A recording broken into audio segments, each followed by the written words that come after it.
कल हमने बेसिकली क्या पढ़ा था, कल हमने ये पढ़ा था कि अगर कोई हमारा चार्ज किसी कांस्टेंट वेलोसिटी से मूव कर रहा है तो वो क्या बनाता है, तुम्हारा मैग्नेटिक फील्ड बनाता है। मैग्नेटिक फील्ड बनाता है तो हमने पहला एक्सपेरिमेंट क्या पढ़ा था, ऑस्टन का एक्सपेरिमेंट ये पढ़ा था कि जो चुंबकीय सुई होती है कंपास वाली, जिधर की डायरेक्शन में करंट जा रहा होता है उधर की डायरेक्शन में वो अपना नॉर्थ पोल ले आती है, ठीक है, और अपोजिट डायरेक्शन में साउथ पोल। करंट को उल्टा करते तो क्या सुई हमारी अपोजिट डायरेक्शन में पहुंच जाती है, ठीक है। ये सारी चीजें कल हमने पढ़ी थी। अच्छा अब सुनो मेरी बात, किसी करंट कंडक्टर में इसमें करंट ऐसे करके जा रहा है, ठीक है, ऐसे करके करंट जा रहा है ऊपर की ओर, तो तुम्हारा अंगूठा क्या देता था, करंट की डायरेक्शन को, और ये ऐसे करके घुमाएंगे, इधर की ओर घूम रहा है, इधर की ओर घूम रहा है, मतलब ये क्या हो गया, मेरा चुंबकीय क्षेत्र की दिशा हो। ये सारी चीजें बताई थी। क्या दिखाई दे रहा है, ये क्लॉकवाइज। अच्छा अब क्या दिखाई दे रहा है, एंटी क्लॉकवाइज। क्या चीजें समझ आ रही है, ठीक है। अब 2-3 चीजें और बताइए, ये ठीक है ना, 2-3 क्वेश्चन और कर रहा हूँ चुंबकीय क्षेत्र की दिशा के ऊपर, ठीक है। सपोज करो मेरा कोई वायर है, इसमें करंट जा रहा है ऊपर की ओर 2 एम्पीयर, ठीक है। तो इस बिंदु पे और इस बिंदु पे विद्युत क्षेत्र की दिशा बतानी है आपको। बताइए क्या होगा, P1 बिंदु पे और P2 बिंदु पे तुम्हें दिशा बतानी है विद्युत क्षेत्र की किधर होगी। एक को मैं करके बताता हूँ, बाकी को करोगे आप। सुनो मेरी बात, करंट तुम्हारा जा रहा है ऊपर की ओर, यानी अंगूठा ले गए हम ऊपर की ओर, इसको क्या किया हमने, घुमाना स्टार्ट किया, यानी ऐसे करके मैं घुमा रहा हूँ, ऐसे करके घुमा रहा हूँ, देखो ऐसे करके। क्या मेरा हाथ अंदर की ओर घुस पा रहा है, नहीं घुस पा रहा है, लेकिन घुसाना तो मैं अंदर ही चाह रहा हूँ। तो इस बिंदु पर मैग्नेटिक फील्ड की दिशा किधर होगी, अंदर की ओर होगी। अंदर की ओर दिशा को हम दिखा तो नहीं सकते, लेकिन एक काम कर सकते हैं, यहाँ पर अगर मैं क्रॉस बना दूं तो इसका मतलब ये होता है, कट्टा बना दिया तो इसका मैग्नेटिक फील्ड इसके अंदर प्रवेश कर रहा है। अब मेरी बात सुनो, इस बिंदु की मैं बात कर रहा हूँ, ठीक है। करंट तुम्हारा जा रहा है ऊपर की ओर, क्या चीजें समझ आ रही है, ऊपर की ओर तुम्हारा करंट जा रहा है। तो P2 बिंदु पे देखूंगा तो इसको हाथ को ऐसे करके लगाया ऊपर की ओर, यानी P2 बिंदु से विद्युत क्षेत्र चुंबकीय क्षेत्र तुम्हारा आ रहा है बाहर की ओर, और P1 बिंदु पे जा रहा है अंदर की ओर। तभी तो पूरा सर्कल कंप्लीट कर पाएगा। सोच के देखो, इस बिंदु पे कहां जा रहा है तुम्हारा, देखो अंदर की ओर घुस रहा है, बोर्ड के अंदर की ओर, और P2 में से बाहर निकल के आ रहा है। बाहर निकलने वाले पॉइंट को बोलते हैं हम डॉट पॉइंट। क्या चीजें समझ आ रही हैं।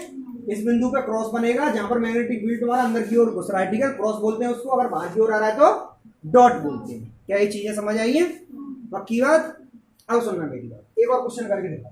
सपोज करो तुम्हारा करंट घुस रहा है ऐसे ही, अब बताओ चुंबकीय क्षेत्र कैसे होगी। अभी तक तो मैग्नेटिक फील्ड ऐसे था, अब मैंने करंट को ऐसे घुसा, करंट मेरा ऐसे जा रहा है, अंदर की ओर घुस रहा है ऐसे करके। क्या अंगूठे को करंट की दिशा में करूंगा मैं, ठीक है। ये करंट तुम्हारा अंदर की ओर जा रहा है, अंगूठा मैंने कर दिया करंट की दिशा में, इसे घुमाने की कोशिश करी, कैसे घुमा रहा हूं मैं, ऐसे ऐसे घुमा रहा हूं, ठीक है। तो इस तरीके से मेरा क्या आ जाएगा, ये इसके चुंबकीय क्षेत्र की दिशा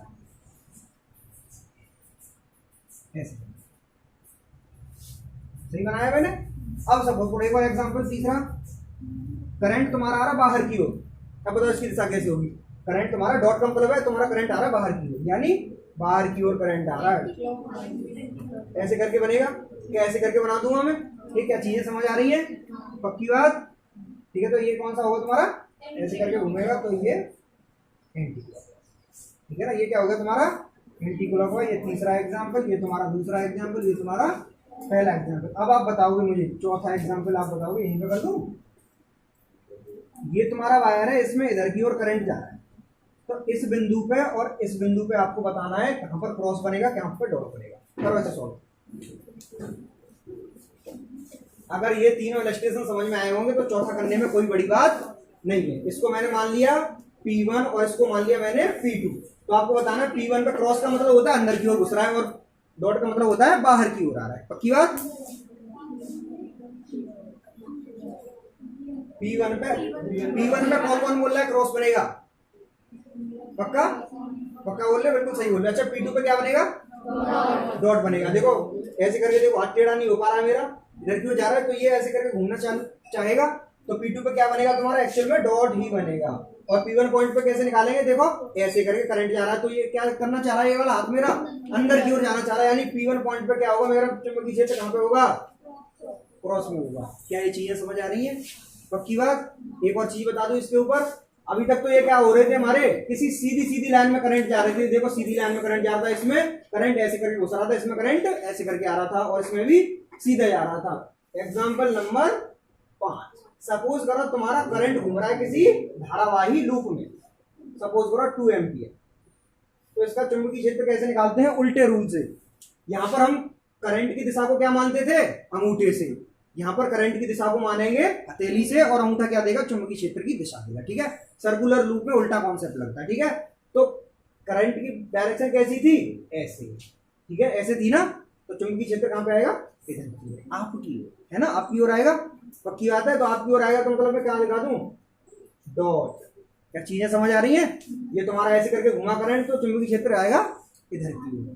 ठीक है, एक और एग्जांपल लिख दूं यहाँ पे, छठवां अगर मैंने सपोज करो ये ले लिया धारावाही लूप, इसमें ऐसे करके ले लिया। ठीक है, सपोज करो 3 एम्पीयर करंट इसमें आ रहा, तो इसमें चुंबकीय क्षेत्र सेंटर पे कहाँ पे बनेगा ये बताओ। सीधे हाथ लगाना, उल्टा हाथ कुछ मत करो, सीधे हाथ से ही हो गए ये सारे क्वेश्चन सॉल्व। ऐसे करके जा रहा है, ठीक है, तो चुंबकीय क्षेत्र अंदर की ओर जाएगा। अंदर की ओर जाने का मतलब क्रॉस बनेगा। क्या चीजें समझ आ रही हैं, नोट करिए।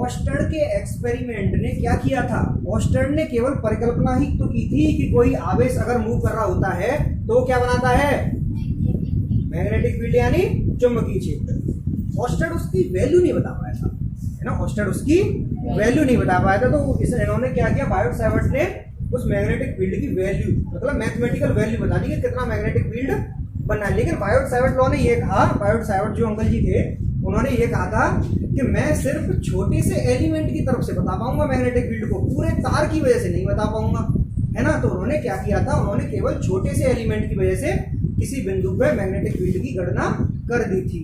अब बाद में साइंटिस्ट हुए, उन्होंने क्या किया, अगर ये बताओ कोई तुम्हारे पास छोटी सी चीज दे रखी है, सपोज करो डीएल तुम्हारा छोटा है ना, उन्होंने दे दिया डी भी दे दिया, मैग्नेटिक फील्ड को रिप्रेजेंट करते हैं हम बी से। तो अदर साइंटिस्टों ने क्या किया, उस चीज को इंटीग्रेशन कर दिया उसका। क्या इंटीग्रेशन क्या होता है, तोड़ तोड़ के जोड़ना बताया था मैंने पहले ही दिन आपको, है ना। छोटी चीज दे रखी है, बड़ी चीज चाहिए तो क्या करते हैं हम उसमें इंटीग्रेशन यानी सांप का उपयोग करते हैं। ठीक है, लिमिट कुछ ना कुछ दे रखी होती है। ठीक है, तो बायोट सावर्ट लॉ ने क्या बताया था, केवल उन्होंने ये बोला था कि मैं सिर्फ छोटे से एलिमेंट की वजह से मैग्नेटिक फील्ड की गणना कर पाऊंगा और तुम बाद में तुम जानो तुम्हारा काम जाने, तुम इंटीग्रेट करो, ये करो, वो करो। ठीक है, तो पहले हम पढ़ते हैं बायोट सावर्ट का नियम। ठीक है, अब सुनो मेरी बात, सपोज करो तुम्हारा कोई वायर है ऐसे, ठीक है, ये तुम्हारा सपोज करो मैंने वायर मान लिया। ठीक है, अब हमें तो चाहिए पूरे की वजह से, सांप नहीं है ये, कोई वायर मान लिया। सपोज करो इसमें करंट फ्लो हो रहा है, तुम्हारा आई करंट फ्लो हो रहा है, तो पक्की बात है जब तुम्हारा करंट फ्लो हो रहा है तो आवेश तुम्हारा मूव कर रहा है, तो कहीं ना कहीं इसकी वजह से चुंबकीय क्षेत्र बनेगा, पक्की बात है ये। ठीक है, सपोज उन्होंने क्या बोला था, मैं तो भाई पूरी एल लेंथ, सपोज करो ये इसकी एल लेंथ थी, एल लेंथ की वजह से तो मैं नहीं दे पाऊंगा, लेकिन मैं छोटी की वजह से आपको दे दूंगा। तो उन्होंने मान लिया, सपोज करो छोटी सी लंबाई थी तुम्हारी डीएल, उन्होंने बोला था कि मैं डीएल की वजह से दे सकता हूँ, आपको ज्यादा की वजह से नहीं दे सकता, बाद में तुम इंटीग्रेट करो चाहे कुछ करो, उससे मुझे मतलब। सपोज करो पी पॉइंट पे उन्होंने मान लिया कि मैं पी पॉइंट पे तो मैग्नेटिक फील्ड दे दूंगा। अब पी पॉइंट पे वो दे देंगे मैग्नेटिक फील्ड। ठीक है, अब सपोज करो डीएल से तुम्हारा पी पर एक लंबाई बनाई उन्होंने आर। ठीक है, डीएल लेंथ से बीच से मान लो, चाहे यहाँ से मान लो, डीएल खुद इतना छोटा है, छोटे में और छोटा, मतलब बाल की भी खाल निकालने वाली बात है ना, चाहे इस लेंथ को तुम यहाँ मान लो चाहे यहाँ मान लो। ठीक है, उन्होंने बताया कि लेंथ वेक्टर हमेशा इन दोनों के बीच में एंगल होता है तुम्हारा थीटा। थीटा मानते हैं, पक्की बात है। अब मुझे एक चीज बताओ, पी बिंदु पर चुंबकीय क्षेत्र क्रॉस बनेगा या डॉट बनेगा, सोच लो, क्रॉस बनेगा कि डॉट बनेगा। करंट तुम्हारा ऐसे जा रहा है तो करंट की डायरेक्शन में तुमने तार, अब तो ये मत करना कि यहाँ उठा ऐसे करके ले गए, ऐसा कुछ नहीं है, जा तो सीधा ही रहा है वो, है ना, वो ऐसे स्टाइल में बनाते हैं, जिन किताबों में भी ऐसे बनाया तो मैंने भी ऐसे बनाया। ठीक है, तो अब तुम्हारा देखो करंट कैसे जा रहा है, ऐसे, पक्की बात है। तो मैग्नेटिक फील्ड तुम्हारा अंदर की ओर जा रहा है, घुमाना चाह रहा हूँ घूम नहीं रहा है, तो अड़ गया है इसमें, तो मतलब कहीं ना कहीं अंदर जा रहा है। तो पी पे क्या बनेगा तुम्हारा, क्रॉस बनेगा। क्या ये चीजें समझ आ रही। अच्छा, यहाँ पर क्या बनेगा, इस साइड में डॉट बनेगा। और एक और चीज है, अगर इधर क्रॉस बनेगा तो इधर तो 100% डॉट ही बनना है ना, क्योंकि इधर से अंदर उतरा हुआ, इधर से बाहर आएगा। तो उन्होंने बताया, अब एक चीज सुनो, छोटी सी लेंथ है ना, छोटी सी लेंथ की तो छोटा सा ही मैग्नेटिक फील्ड होगा, ये तो पक्की बात है। चुंबकीय क्षेत्र को हम रिप्रेजेंट करते हैं बी से, ठीक है, बी से, बी होता है तुम्हारा मैग्नेटिक फील्ड। तो यहाँ पर कितना होगा मैग्नेटिक फील्ड, सपोज करो डी बी। क्या चीज समझ में आई? तो इस चित्र को नोट करो, इसके बारे में थोड़ी सी जानकारी दो।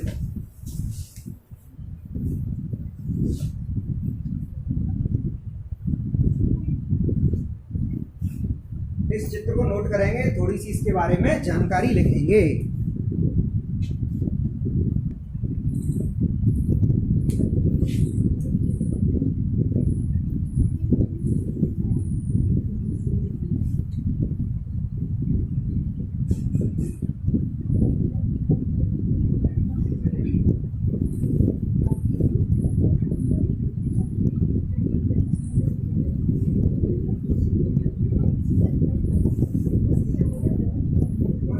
पहुंच गए सभी लोग, बताओ।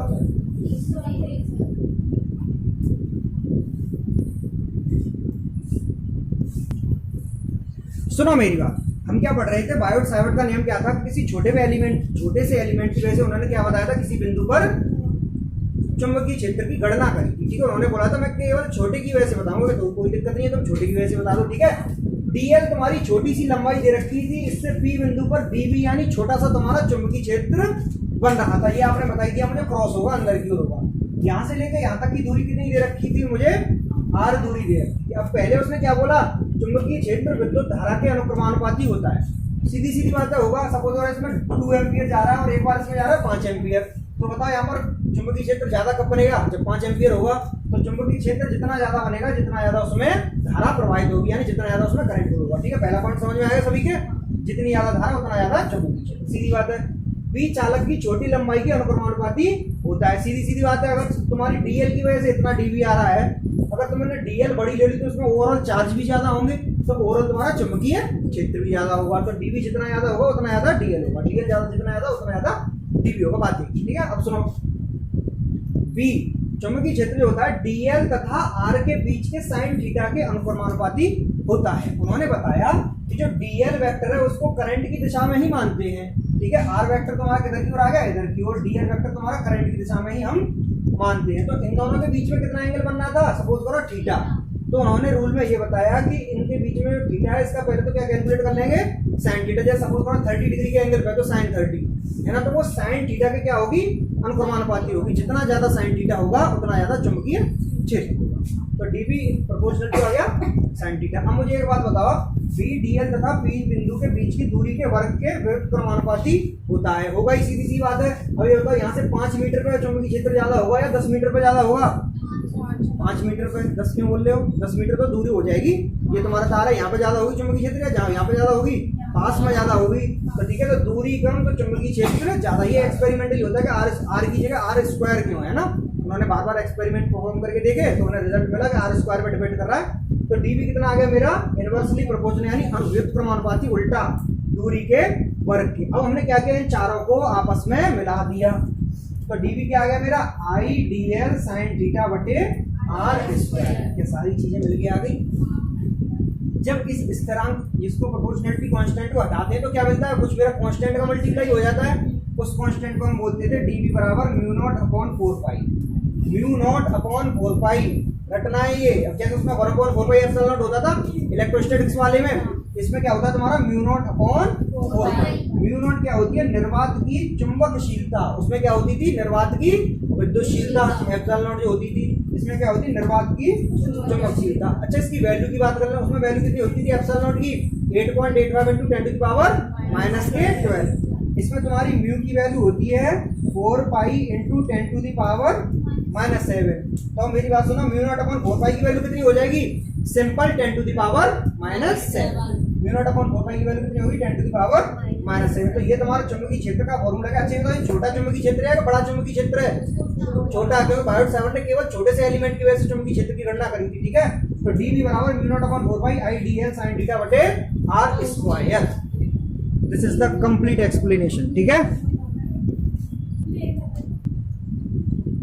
हम आपको पढ़ाने वाले हैं बायोट सावर्ट लॉ के। बायोट सावर्ट लॉ क्या होता है, डीबी बराबर I D L sine theta upon are square, constant में इसकी क्या होता है म्यू नॉट अपॉन 4 पाई, ठीक है। तो इसकी वजह से हम क्या निकालेंगे, धारावाही लूप के केंद्र पर चुंबकीय क्षेत्र की गणना। धारावाही लूप मतलब कोई सर्किल है, ठीक, किसी सर्किल में करंट तुम्हारा जा रहा है आई, ठीक है ना, ध्यान से समझना। तो ये इसका पहला यूज है जो आपके सिलेबस में है और जो आपके पेपरों में पूछा जा सकता है, ठीक है ना। इस डेरिवेशन को अच्छे से तैयार कर। मैंने क्या बोला, धारावाही लूप के केंद्र पर चुंबकीय क्षेत्र की गणना कर। ध्यान से समझना, धारावाही लूप, लूप का मतलब सपोज करो कोई तुम्हारा सर्कल दे रखा है, सर्कुलर लूप तुम्हारा दे रखा है, इसमें करंट फ्लो कर रहा है आई, यहाँ भी आई फ्लो कर रहा है तुम्हारा, यहाँ भी आई फ्लो कर रहा है। तो अब मुझे बताओ इसके केंद्र पर चुंबकीय क्षेत्र में क्रॉस बनेगा कि डॉट बनेगा?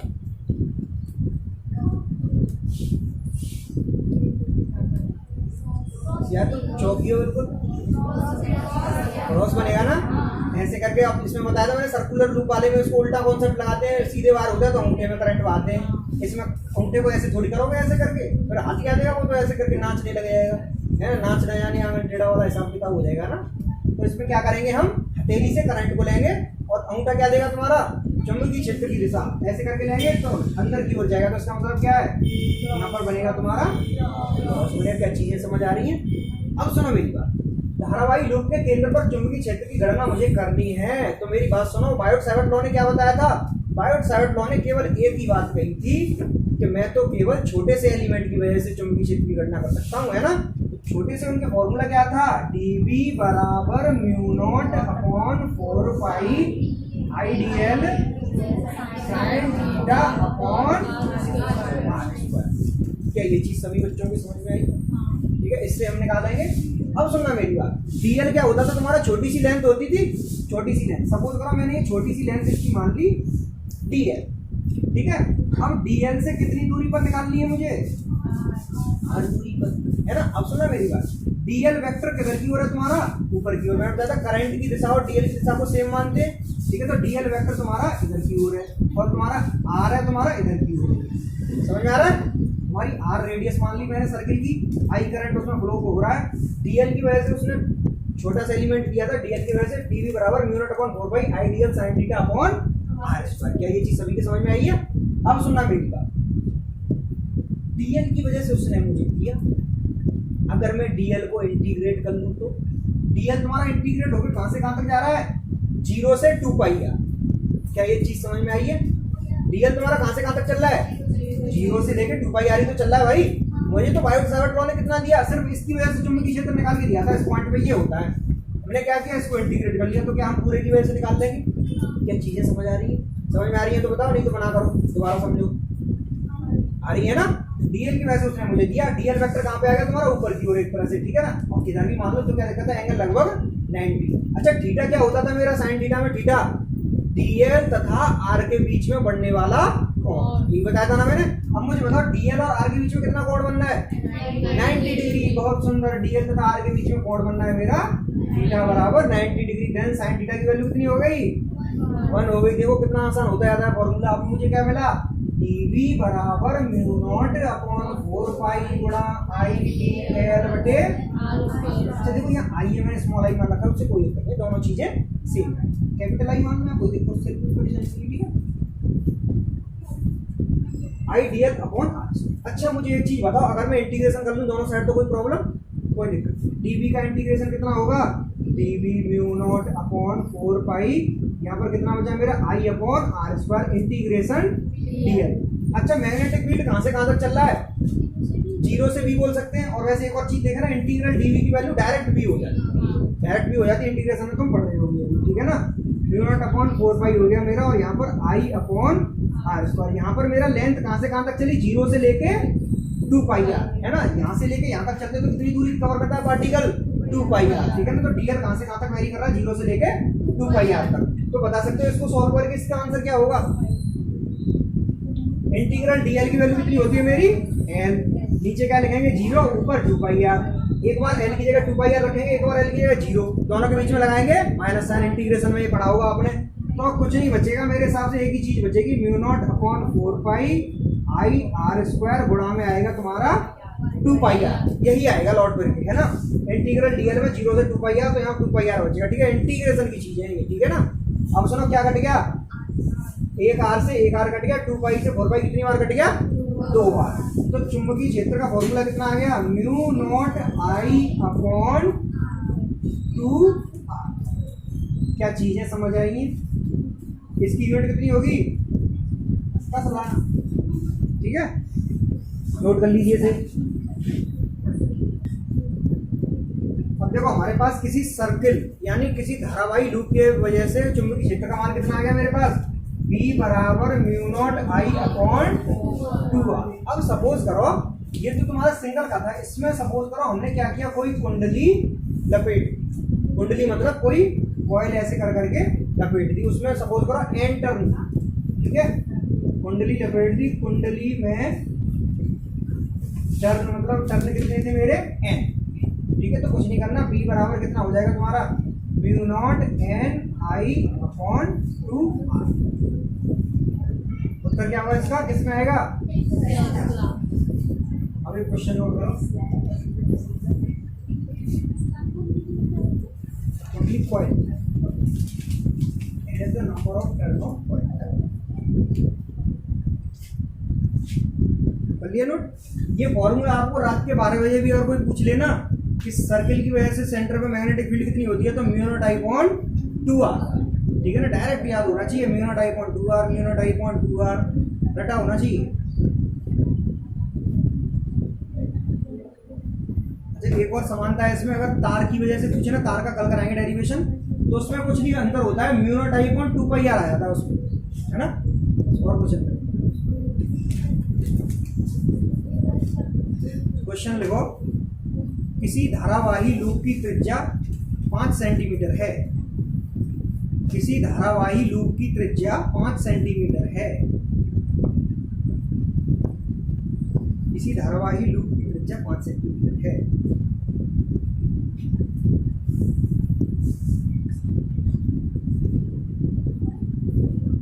यदि उसके केंद्र पर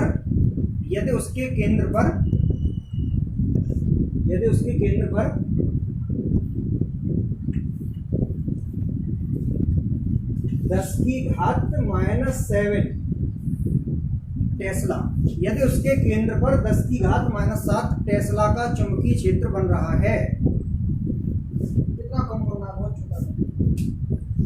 यदि उसके केंद्र पर 10 की घात -7 टेस्ला का चुंबकीय क्षेत्र बन रहा है, 10 की घात -7 टेस्ला का चुंबकीय क्षेत्र उसके केंद्र पर बन रहा है, तो लूप में प्रवाहित होने वाली धारा का मान ज्ञात कीजिए। तो लूप में प्रवाहित होने वाली धारा का मान ज्ञात कीजिए।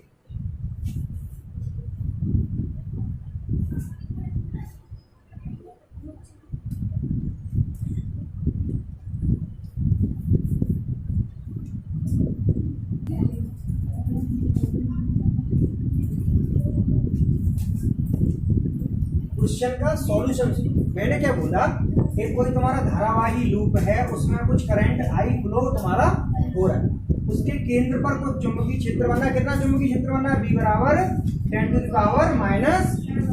कितना बनना है, क्या 10 लाख।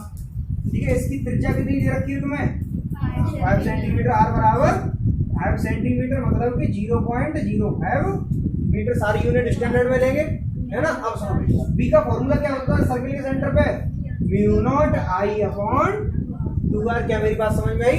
अच्छा म्यू नॉट की वैल्यू मैंने बताई थी 4π × 10⁻⁷, लेकिन अगर कहीं पे म्यू नॉट अपॉन 4π आ जाए तो डायरेक्ट 10⁻⁷। B की वैल्यू कितनी है, 10⁻⁷। म्यू नॉट की वैल्यू कितनी होती थी, 4π × 10⁻⁷ अपॉन में 2। रेडियस की जगह क्या लगाऊंगा, 0.05, आई की जगह आई 2 पंजे 10, यानी 10⁻⁷ गुणा 0.1 हो गया ये, और नीचे क्या आ गया तुम्हारा 4π × 10⁻⁷ बराबर आई। 10⁻⁷ ने 10⁻⁷ को मार दिया। ठीक है, तो इसका क्या हो गया, आई बराबर 0.1/4π। इसको क्या लिख सकते हैं, 0.1 नीचे पहुंचे क्या हो जाएगा, 10 हो जाएगा, है ना। तो कितना हो गया, 1/40π ये होगा ना, 0.1 का ऊपर डिवाइड करेंगे तो 10 पहुंच जाएगा। ये गलत किया है क्या मैंने, ये आंसर किस किस का आ रहा है ये बताओ मुझे। नहीं आया? आ रहा है ना? तो बताओ ना किस किस का आया ये आंसर, बताओ। बताओ किस किस का आया आंसर। आप लोगों को क्यों नहीं आया भाई? आप लोगों को क्यों नहीं आया? ऐसा क्या टपता है इसमें ये बताओ। आ गया तुम्हारा ये? तो बता क्यों नहीं रहे? मतलब वही बात है, मैं तो इंटेलिजेंट हूँ, मैं पक्का ही नहीं पढ़ने दूंगा मास्टर को कि समझ में आ रहा है कि नहीं आ रहा, वो हिसाब कर रहे हो तुम, है ना? तो बताओ ना क्या आंसर आ रहा नहीं आ रहा। मुझे तो ये डल रेस्पॉन्स मिलेगा तो मैं तो ये समझूंगा कि यार बच्चों को समझ में नहीं आया ना। क्या ऐसे निकाल लोगे? अब देखो आई दे रखा है, आर दे रखा है, म्यू तुम्हें पता है, बी पूछ लिया है ना, ये दे रखा है, ये पूछ लिया, उल्टा सीधा घुमा के आपको कह देगा कि सपोज करो उसमें 25 टर्न है कुंडली में, तो क्या करोगे? Mu naught n i upon 2r, n की वैल्यू लगा दोगे, है ना? वैसे से ज्यादा पूछेगा भी नहीं।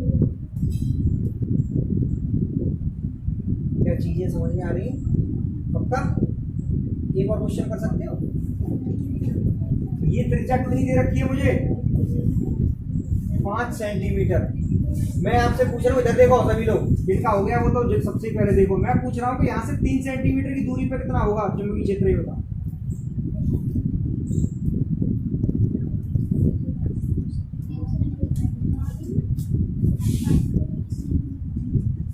सोचो, 3 लगाओगे 2 लगाओगे?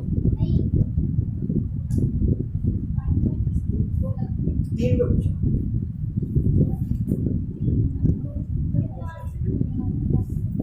सोचो क्वेश्चन को डीप में सोचो कि अगर 3 लगेगा ये इधर से दूरी ना पाएंगे तो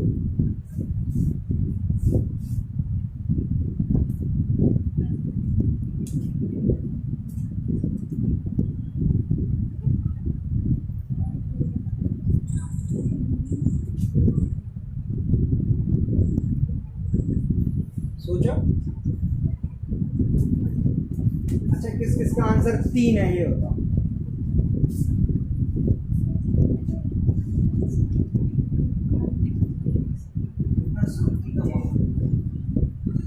ये आपको घर से सोच के आना है ना। 3 लगेगा फिर 2 लगेगा।